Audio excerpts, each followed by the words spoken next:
با سلام خدمت همه شما، با سلام به هم‌میهنانم، به همه دوستان و به شما خواهران و برادران. به همه شما درود میفرستم.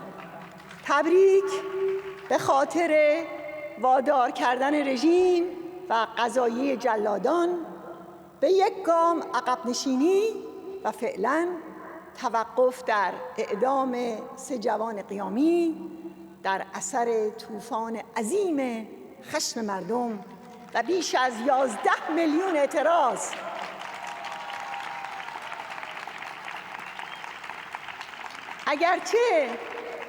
اگرچه قضایه ولایت فقیه 3 جوان دلیر کرد را در سقز به خاطر آتش زدن عکس‌های سرجلاد قاسم سلیمانی جمعاً به بیش از 16 سال محکوم کرد، اما خشم و اعتراض مردم ایران تا سرنگونی این رژیم و پیروزی نهایی ادامه دارد. این جوانان و تمام زندانیان قیام باید هرچه سریعتر آزاد شوند.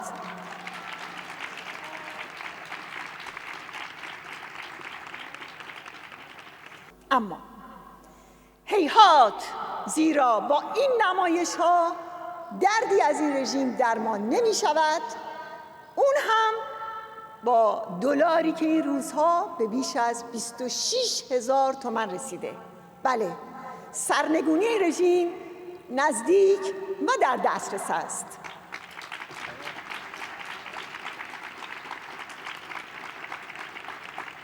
اما امروز جمع شده ایم به 5 رخداد بزرگ تاریخی و درس‌های اون بپردازیم.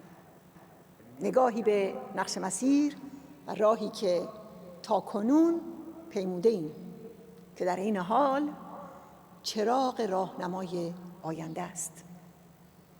سالگرد قیام مردم تهران در 30 تیر 1331 در برابر شاه به خاطر اون که مصدق رو از نخست وزیری برکنار کرده بود. سالگرد تشکیل شورای ملی مقاومت ایران و آغاز 40مین سال حیات اون. سالگرد زهر آتش‌بس برای خمینی در جنگ 8 ساله ایران و عراق در 27 تیر 1367. زهری که ارتش آزادی بخش ملی ایران مخصوصاً با فتح شهر مهران به حلقوم اون ریخت. واقعه دیگر، حکم خمینی به قتل عام مجاهدین استوار و ایستاده بر سر موضع و سایر زندانیان مبارز. و سالگرد عملیات کبیر فروغ جاویدان و پیشروی ارتش آزادی بخش ملی ایران تا دروازه کرمانشاه در عمق 170 کیلومتری خاک ایران که در تصور کسی نمی گنجید. آری، نبرد برای پس گرفتن ایران از آخوندهای اشغالگر همچنان ادامه دارد و بیگمان به پیروزی می رسد.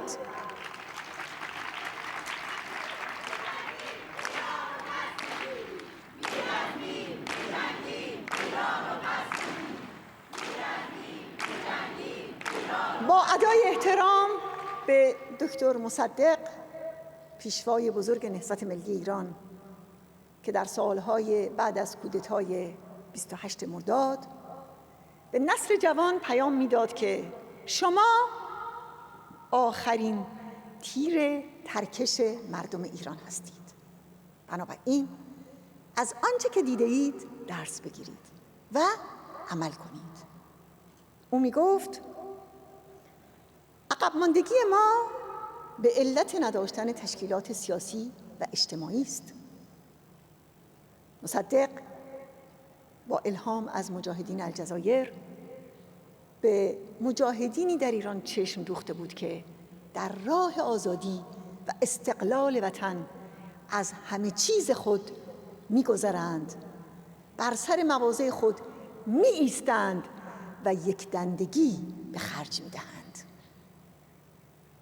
و سالها بعد مسعود در دفاعیه خود در بیدادگاه نظامی شاه در سال 50 گفت: من و دوستانم از فرزندان دکتر مصدق هستیم که به پول و مقام پشت پا زدیم.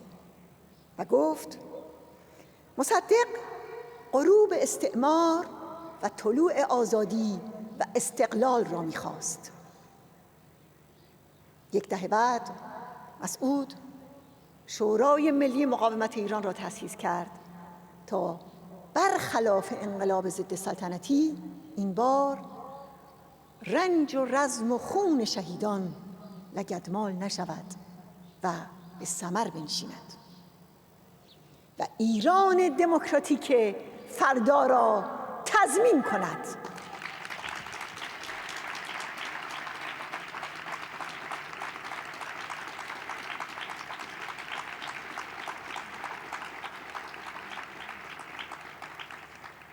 به برنامه و طرح‌ها و مصوبات شورا و دولت موقت از 4 دهه پیش تا به حال نگاه کنید.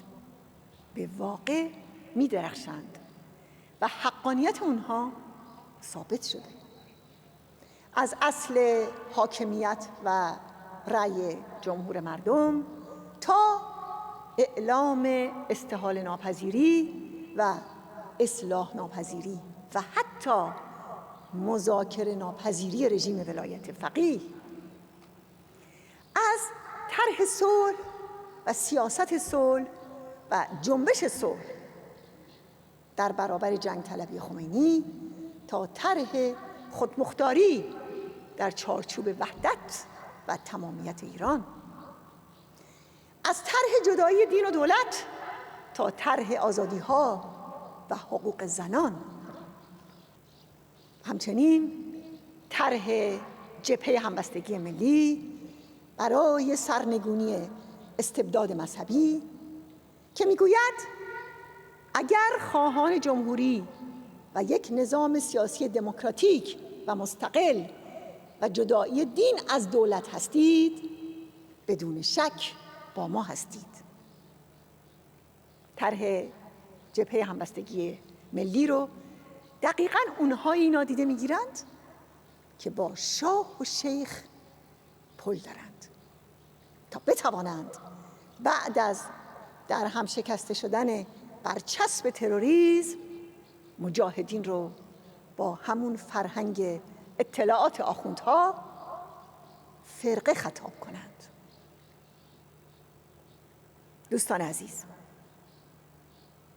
تشکیل و معرفی و حفظ آلترناتیو نخستین و بزرگترین و البته سخت‌ترین درسی بود که ما از انقلاب ضد سلطنتی گرفته بودیم. یعنی کافی نیست که فقط بگوییم چه چیزی را نمی‌خواهیم و نباید باشد. مثل زمانی که همه گفتند دیکتاتوری شاه را نمی‌خواهیم، بلکه باید به دقت مشخص کرد که چه چیزی را می‌خواهیم و باید باشد. همچنان که حالا در برنامه 10 ماده‌ای مقاومت فرموله شده. درودهای همه ما نثار مسئول شورای ملی مقاومت مسعود که در یک لحظه تعیین کننده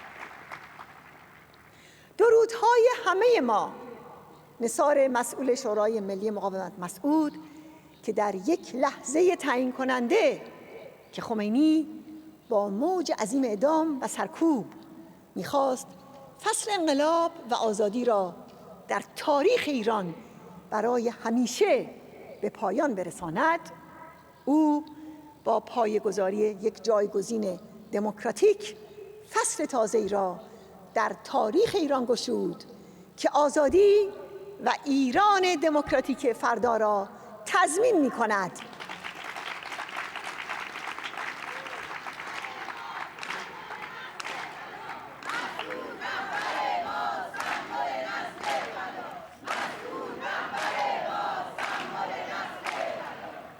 نخستین و مهمترین گناه مسعود این بود که اولویت و تقدم را به آزادی داد و به همین خاطر اصل ولایت فقیه و قانون اساسی ولایت فقیه را نپذیرفت و تحریم کرد. دقیقاً برخلاف ریزشی‌های سپاه پاسداران و حزب توده و سایر دستجات و افرادی که وقتی به خارج رسیدند یکباره به یاد دموکراسی و آزادی افتادند. در فروردین 1360 روزنامه حزب توده می نوشت: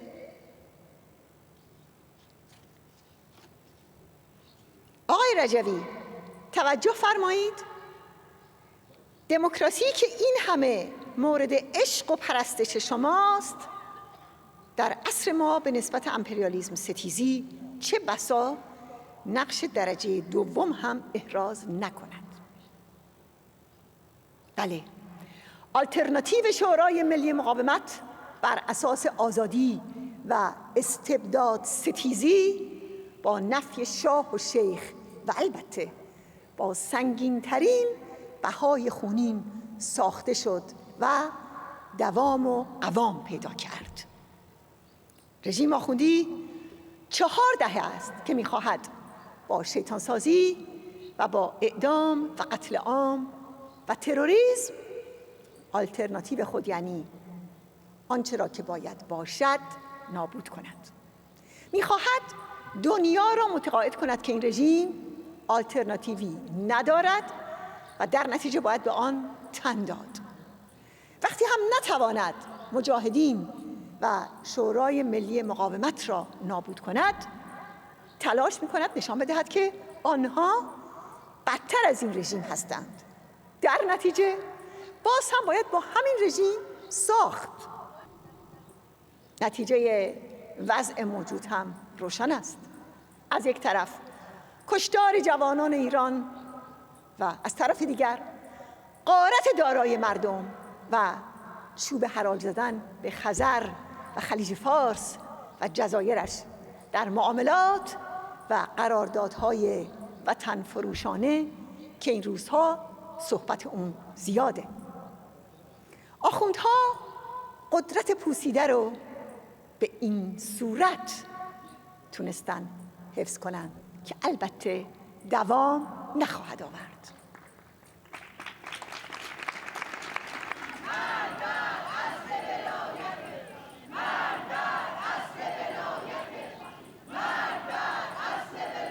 دوستان عزیز، مهمانان گرامی، هم میهنان عزیزم، در 40 سالی که می‌گذرد رژیم بیوقفه اعلام کرده که مجاهدین و مقاومت ایران را دشمن اصلی و نخستین مرز سرخ خود می‌داند. بنابراین در این نبرد تاریخی می‌توان جایگاه و نقطه قرار گرفتن همه نیروها و جریانات را مشخص کرد. در یک طرف بقایای شاه و شیخ و افراد و جریان‌هایی هستند که به طور آشکار و بی پرده یا شرمگینانه و در پرده همین رژیم را بر شورای ملی مقاومت و مخصوصاً بر مجاهدین ترجیح می‌دادند و ترجیح می‌دهند. مثلا در سیاست صلح و جنبش صلح در جنگ 8 ساله، یا در بحث هویت و ماهیت رژیم بعد از مرگ خمینی و مطرح شدن سراب میان روی رفسنجانی. همچنین در برابر توهم اصلاحات آخوند خاتمی. پس ما با افراد و جریان‌هایی روبرو هستیم که یا با همین رژیم هستند یا متحد بالفعل این رژیمند یا به درجات با همین رژیم همسو هستند. برای مثال بر سر تحریم‌ها و همچنین برنامه‌های هسته‌ای و موشکی رژیم، یا درباره فعال شدن مکانیزم ماشه در 6 قطعنامه بلوکه شده شورای امنیت علیه این رژیم، بر سر نامگذاری تروریستی سپاه پاسداران، یا در موضوع قاسم سلیمانی و دخالت‌های رژیم در سوریه و لبنان و یمن. بله، بر سر همه اینها با رژیم همسویی و همزبانی می‌کنند. اما در طرف دیگر اونهایی قرار دارند که رو در روی این رژیم ایستادند و بنابراین با ما هستند یا همسو با مقاومت ایرانند. این نخستین، مهمترین و بزرگترین جبهه‌بندی در ایران امروز است.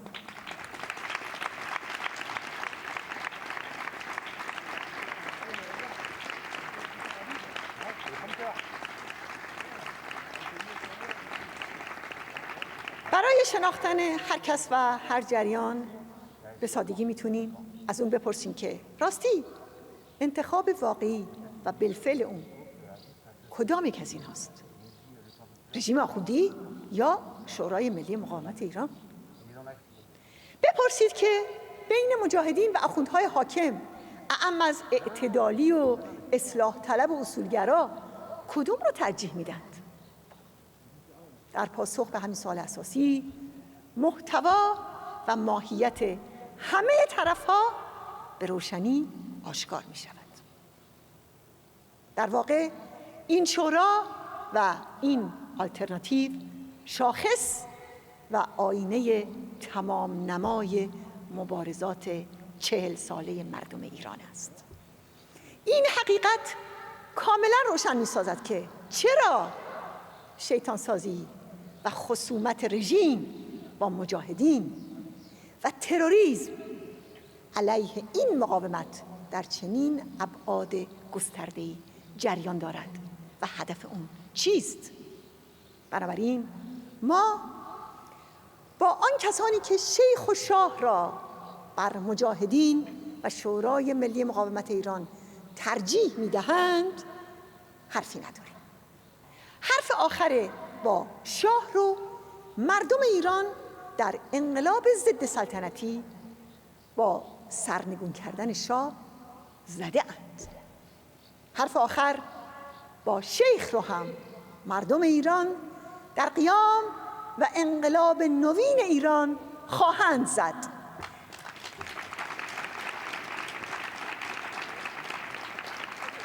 هم با شیخ و هم با کسانی که سپاه و اطلاعات و قضایه جلادان را بر مجاهدین و مقاومت ایران ترجیح می‌دهند.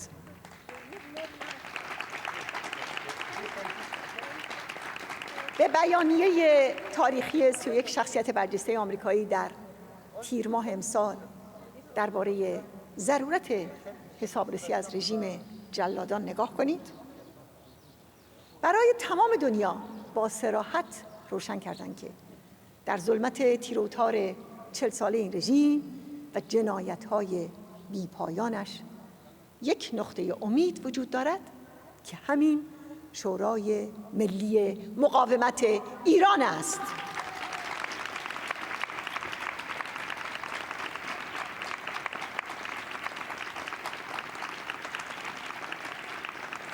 این بیانیه میگوید تنها سازمانی که بیشتر از هر موجودیت دیگری از جمله دولت‌ها برای آزاد کردن شهروندان ایرانی از دست استبداد و جهان از تروریسم برخاسته از بنیادگرایی عمل کرده است، همین شورای ملی مقاومت ایران است. شورای ملی مقاومت به طور خستگی ناپذیر تلاش می‌کند تا تضمین کند که امید به دموکراسی و پایان بی‌عدالتی در ایران زنده بماند. و باز این بیانیه میگوید شورای ملی مقاومت و مجاهدین شرایط دهشتناک وصف ناپذیری را از سوی رژیم ایران تحمل کردند. بله، این عین حقیقت است. یکی از دهشتناکترین جنایت‌های وصف ناپذیر که ما تحمل کرده ایم قتل عام زندانیانمان به حکم خمینی بود که بعد از آنکه وادار به قبول آتش‌بس در جنگ 8 ساله شد به اون دست زد. خمینی سوگند خورده بود اون جنگ رو تا وقتی که در تهران حتی یک خونه باقیه ادامه بده. همون جنگی که خمینی اون رو برای حفظ رژیمش نعمت الهی میدونست. استراتژی و شعار رسمی اون جنگ فتح قدس از طریق کربلا بود، اون هم با 1 میلیون قربانی در طرف ایران. خمینی با حکم قتل عام در صدد برانداختن نسل مجاهدین بود تا مانند مغول برای حکومتش تضمین بقا به دست بیاره. البته در همون زمان منتظری جانشین معزول خمینی به اون نوشت که مجاهدین یک سنخ منطق هستند و با کشتن از بین نمی روند بلکه ترویج می شوند. خمینی در حکم قتل عام به خط خودش نوشت هر کس در هر مرحله اگر بر سر موضع مجاهدی باشد حکمش اعدام است. سریعاً دشمنان اسلام را نابود کنید. یک بار بارونس بوتروید دوست گرامی مقاومت ایران گفت قتل عام زندانیان سیاسی توسط خمینی، اون هم بعد از اینکه مجبور به پذیرش آتش‌بس شد، بزرگترین جنایت علیه بشریت بعد از جنگ جهانی دوم بود که کیفر داده نشده باقی است. قطعاً روزی خواهد آمد که ما شاهد استیفای حق باشیم. به همین خاطر ما از آغاز با افشاء تمام جزئیات درباره قتل عام خواهان حسابرسی از آمران و عاملان این جنایت بزرگ علیه بشریت بودیم.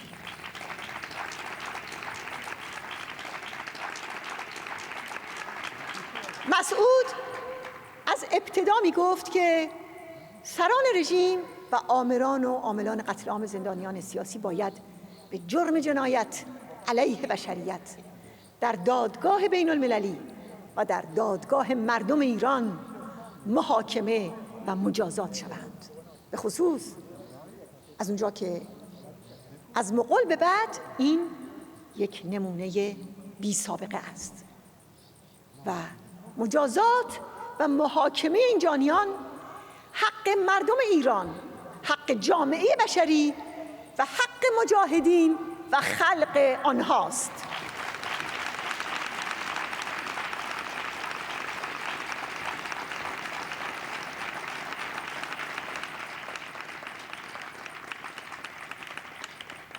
در طی 32 سال گذشته مقاومت ایران در این باره صدها و هزاران کنفرانس، تظاهرات و راهپیمایی و دادگاه‌های سمبولیک مردمی برگزار کرده. همراه با افشای اسناد و اسامی بسیاری از این شهدا و همچنین مزارهای بی‌نام و نشان. همچنان که می‌دونید جنبش دادخواهی در انتخابات ریاست جمهوری رژیم در سال 96 با شعار نه جلاد نه شیاد نقش بسزایی در شکست طرح خامنه‌ای برای رئیس جمهور کردن آخوند رئیسی، جلاد قتل عام، ایفا کرد. اونقدر که حتی روحانی برای رأی جمع کردن فرصت طلبانه در مورد رئیسی گفت که اون در کارنامش جز 38 سال اعدام و زندان چیز دیگری ندارد. بلافاصله 2 روز بعد خامنه‌ای که به شدت عصبانی شده بود، در حالی که قاسم سلیمانی و سران سپاه پاسداران در کنارش بودند، روحانی رو تهدید کرد که اگر خط قرمز رژیم در این موضوع رو رعایت نکنه سیلی خواهد خورد. بعد هم خود اون علناً به قلم به مزدها و فیلمسازان وزارت بدنام توصیه کرد که کاری کنند که جای شهید و جلاد عوض نشود. در قدم‌های بعد وقتی که کار جنبش جهانی دادخواهی بالا گرفت، رژیم با ترفندهای خاص خودش که به اون عملیات پیچیده چند وجهی میگه، با به کار گرفتن یک مزدور نفوذی به فکر گل‌آلود کردن آب و مصادره و مخدوش کردن جنبش دادخواهی و دور زدن مجاهدین سر موضع و رهبری اونها افتاد. در حالی که هدف اصلی قتل عام و حکم خمینی نابودی مجاهدین و تشکیلات اونها بود. مضافاً بر این که دستگیری دیپلمات تروریست بمبگذار در گردهمایی ویلپند و همچنین خنثی شدن طرح‌های تروریستی در آلبانی ایجاب می‌کرد که رژیم از در دیگری وارد بشه. این البته موضوع بحث جداگانه‌ایه، اما مقاومت ایران هوشیار و بیدار است. کما اینکه کمیسیون امنیت و ضد تروریسم شورای ملی مقاومت ایران توانست مکالمه آخوندهای دشخیم، رازینی و مقیسه‌ای رو برملا کنه و در دسترس عموم به ویژه ارگان‌های قضایی سوئد قرار بده. من فقط این شعار عمومی رو یادآوری می‌کنم که در موضوع قتل عام زندانیان دست بسته نمی‌بخشیم و نه فراموش می‌کنیم.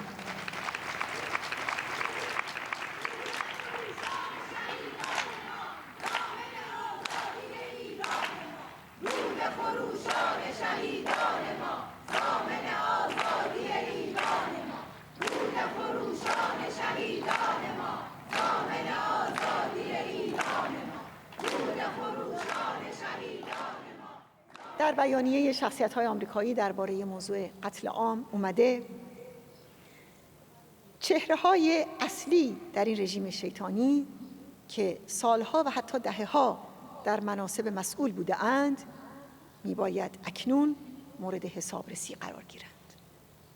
باز این بیانیه اضافه میکنه ما توصیه میکنیم کشورهایی که قربانی تروریسم دولتی ایران واقع شده اند، از جمله آمریکا و همپیمانان اروپایی آنها، تیم‌های متخصص را برای مطالعه اسناد و مدارک به اشرف 3 اعزام کنند.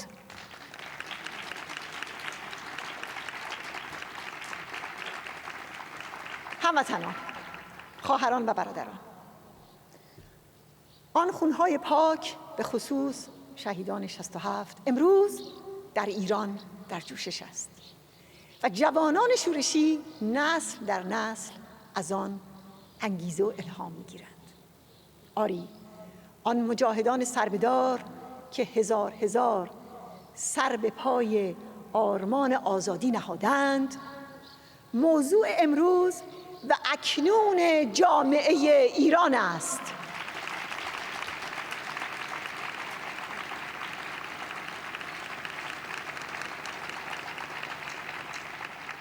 موج دستگیری جوانان شورشگر و خانواده‌های مجاهدین در ماه‌های اخیر گویای همین حقیقت است. خامنه‌ای در 28 اردیبهشت نسبت به رو آوردن جوانها به مجاهدین هشدار داد و گفت نباید مانند ابتدای انقلاب جوانان مسلمان جذب مجاهدین بشوند که بعد رژیم را آماج حملات خود قرار بدهند. رسانه‌های رژیم این قبیل جوانان رو سلول‌های خفته می‌نامند که به قول اونها آرام آرام در زیر پوست شهر افسوده شده و در انتظار طغیان هستند. هفته پیش وزیر بهداشت رژیم از گزارش دوستان امنیتیش نقل قول می‌کرد که مردم از فقر و تهیدستی رو به سمت طغیان میبرند و نیروهای امنیتی و نظامی و انتظامی باید به عدم شکلگیری یک طغیان فکر کنند. بله، زنگ‌ها این چنین حتی در داخل رژیم به صدا در آمده است. بی سبب نیست که رژیم باز هم بر طبل‌های شیطانسازی علیه مجاهدین و دوستان مقاومت ایران می‌کوبد. دوستان، هموطنان و مهمانان گرامی، در ایران قلب دعوا مقاومت بر سر آزادی و حاکمیت رأی مردم و جمهور مردم در برابر حاکمیت آخوندها و استبداد دینی است. 40 سال است که آخوندها با همان قساوتی که مردم را می‌کشند و شکنجه می‌کنند و با همان بربریتی که ایران را به ویرانی کشانده اند، مجاهدین و مقاومت ایران به ویژه مسعود را هر روز با رگبار دروغ و افترا به صلیب می‌کشند. اما نام او همچنان که در قتل عام راز ایستادگی و مقاومت آن قهرمانان بود، امروز اسم رمز شورش و نبرد آزادی بخش است.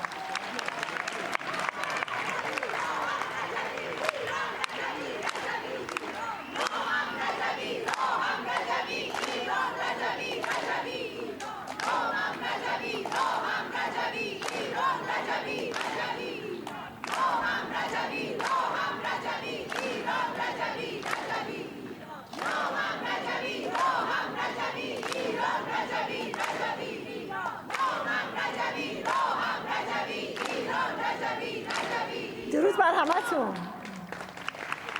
هرچند تیر تبار تهمت از جانب دلقکان تاریخ و مشاتگان ابلیس هر سو روان به سویش، اما روزی میرسد که گل برآید از باغ آرزویش. آری، آن روزی که از باغ آرزوهای مردم ایران گلهای آزادی و حاکمیت مردم رویان و شکوفان شود، به طور قطع و یقین فرا میرسد. سلام بر شهیدان، سلام بر آزادی.